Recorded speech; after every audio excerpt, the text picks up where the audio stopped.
In today's video, we're going to show you how to transfer design to the Brother SE1900 from Inkscape.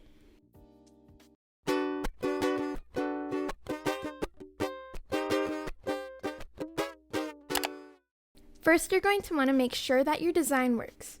You can do this by going to Extensions, Inkscape, Visualize and Export, and Simulate a Realistic Preview. If it can stitch out in this, it should be able to work when you embroider it.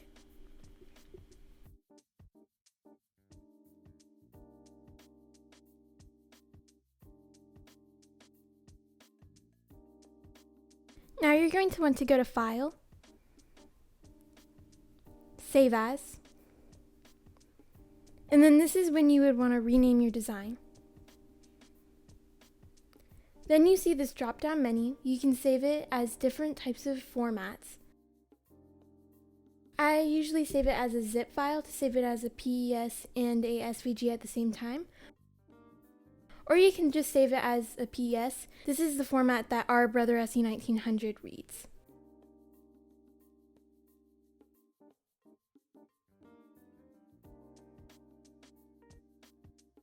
So this is when you can choose what you save your zip file as. Again, I'll save it as a PES and SVG.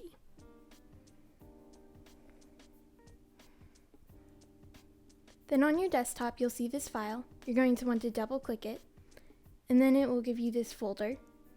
And then when you open it, you'll see your SVG and your PES. The PES is the file you need. Then you'll need to plug in a hard drive.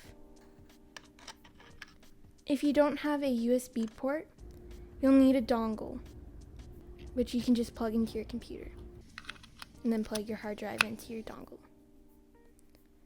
But once your hard drive appears on your desktop, you can drag your PES onto it. Then you want to eject your hard drive and take it out.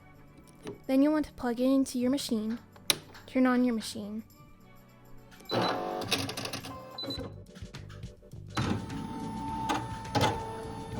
Then you want to go to this logo, and then you can click your design, set, edit end, and then you want to click embroidery once you have your fabric hooped and in the machine. Thanks for watching.